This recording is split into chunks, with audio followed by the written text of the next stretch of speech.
Hi guys, so today we're going to be replacing a fly zip in a pair of jeans. The original zip has just come away, so we need to take the whole zip out and replace it, but we still want to keep that fly zip style. So let's give it a go.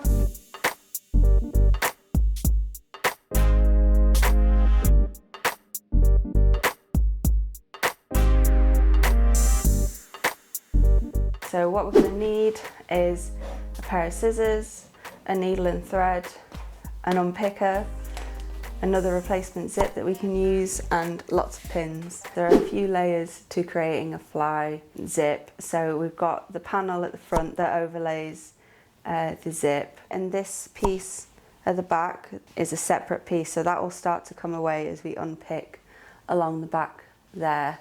These stitchings here are also attached to the zip tape. You'll see another reinforced stitch up here that we'll need to unpick. All these bits are good to note just because, again, this is reinforcing the structure of your fly zip. First off, we're going to unpick the front half of the fly. Try and keep an eye on what we're doing just so you can see how it then gets sewn back together. So I'm going to start by unpicking these two lines here. So I'm going to take my unpicker and just start to rip some of the seams. I've now unpicked this one side, so I'm going to start to unpick this side here, and as I do, the fly facing will start to come away. We can leave it attached to the waistband so everything stays in the right position. So it is quite fiddly, just keep at it. You need to sort of just move as much as you can out of the way to reach it with your unpicker, and just go for the threads there. Okay, so I've now taken out the zip completely. You can see that this is where the fly facing is, and the zip was sandwiched between these two pieces on the right hand side, and then this is your left hand overside of the zip, and it was attached here. So the last thing we need to do is unpick this line along here so that we can pull away this facing.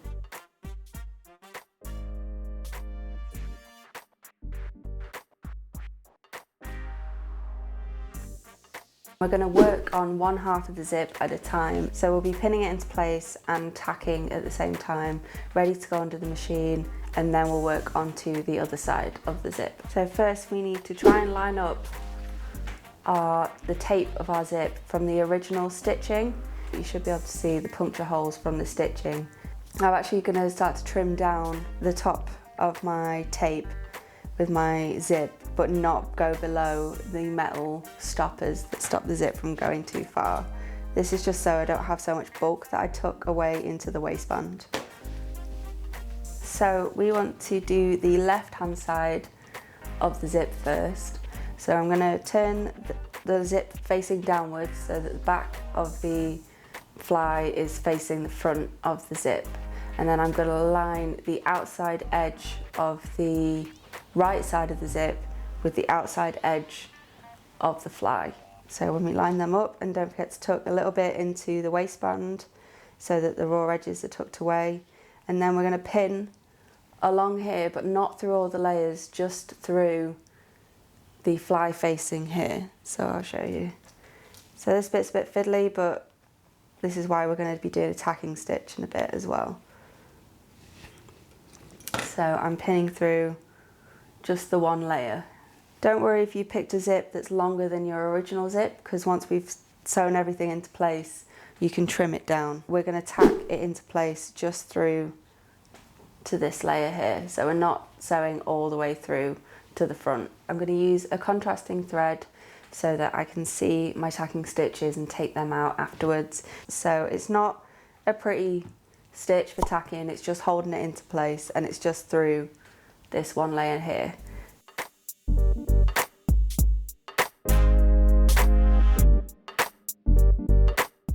It's a simple running stitch to hold the zip into place.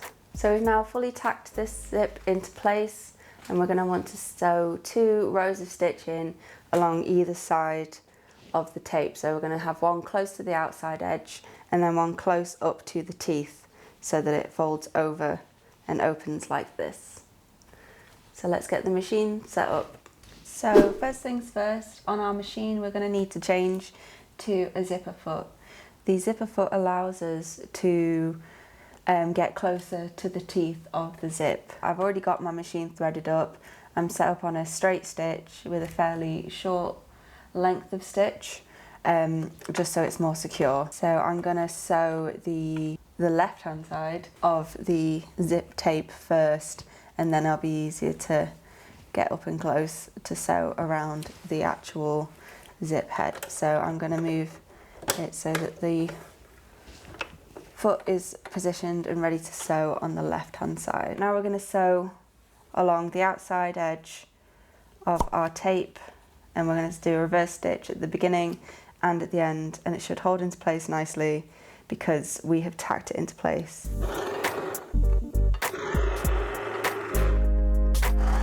So we've reached the zip head and it's in the way, so what I'm going to do is make sure that my needle stays in the machine and lift the foot up. That way we can actually start to unzip part of the zip, just to move it out the way so we can sew the rest.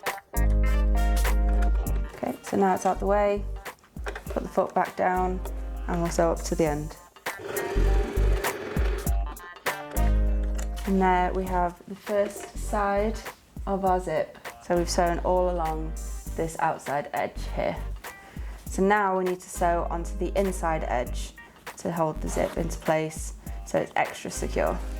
So we'll probably have to reposition our zipper foot because at the moment it's positioned for the outside edge, so we just need to release it and swap it to the other side. And again, we're probably going to have to move the zip out the way, the zip head out the way when we get to it. So we're going to sew as close as we can to the teeth. I'm basically going to position the outside edge, so the right hand outside edge of my zipper foot, I'm going to position it against the outside edge of the tape and hope that that kind of gets us nice and close to the teeth. So again, reverse stitch at the beginning and the end.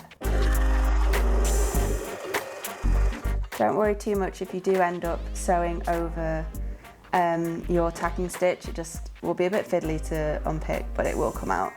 So again, I'm going to move the zip head out of the way.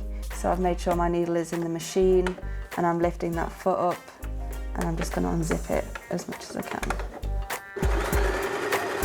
So that's one side of our replacement fly zip done. Okay, so we've now got the left hand side of the zip stitched into place. I've taken out my tacking stitches so I can show you that it's just through the one layer.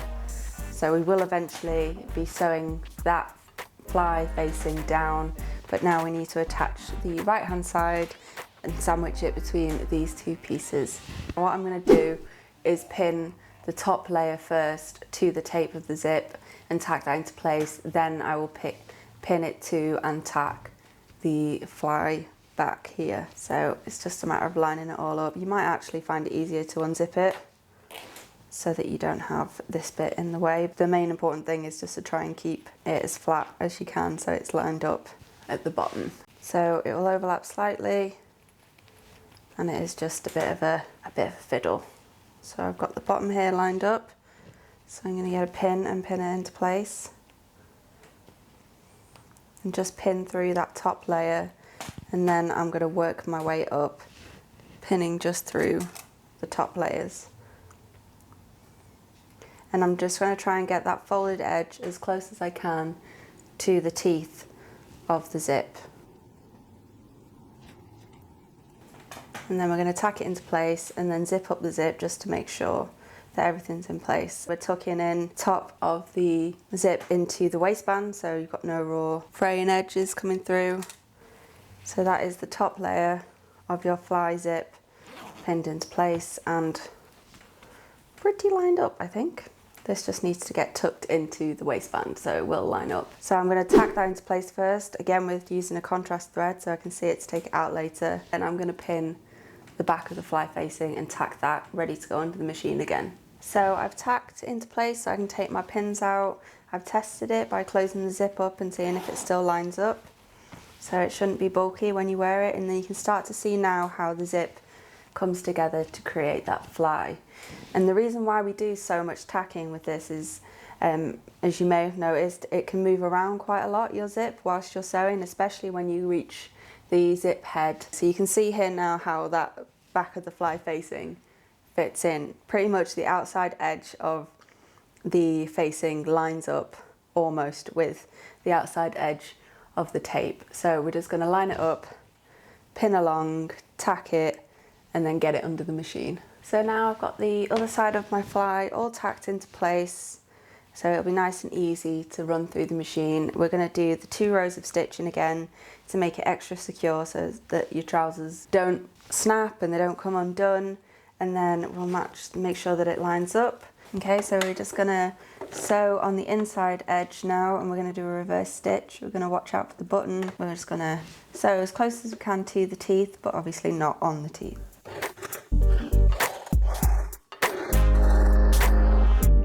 So I'm going to try and get to as far as I can towards the bottom of the zip. But I think I'm going to have to close up the fly a little bit just so I can get the zip head out of the way. So I've just closed the zip up slightly so I can try and zip as far down to the very bottom of the fly as I can, and I want to do a reverse stitch as well. Just watch out for the teeth on the zip, as this can snap your needle, especially if you're using a metal zip. I've done the inside edge. I now want to move my zipper foot over so I can sew the outside edge. I'm going to close the zip up again just about here so I can get to the bottom of the zip more easily. Keep everything flat, try not to get any extra layers in underneath, and I'm going to sew to the very bottom. Great, now I've got my zip sewn into place. I just need to take out my tacking stitches. We're going to start to stitch over areas that we unpicked. So for example, we need to stitch and do some top stitching along here to create that fly shape. Started to come undone a little bit here on the crotch seam, so we're going to do a couple of rows of stitching down there, and then we're going to seal up our waistbands. Still using my zipper foot, I'm just going to close up that area of the waistband whilst tucking in all those raw edges from the fly facing and the zip.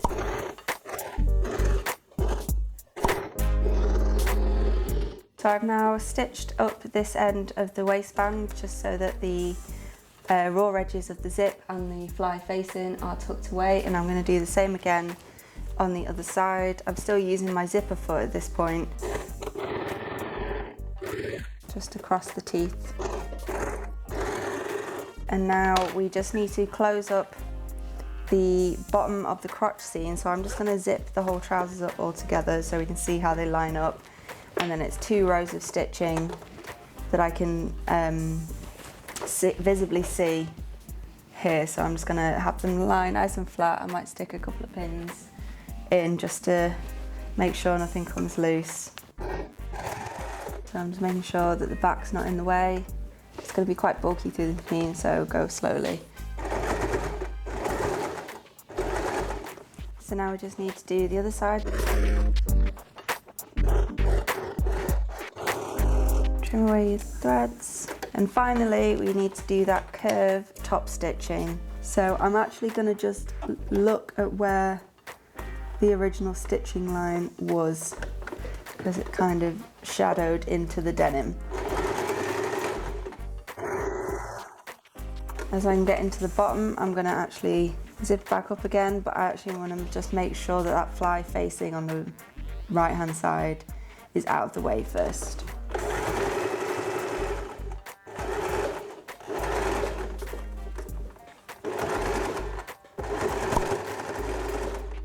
And there we go, we have now replaced and fixed our jeans. So we've taken out the old zip and put in the new one, and now we can wear them again.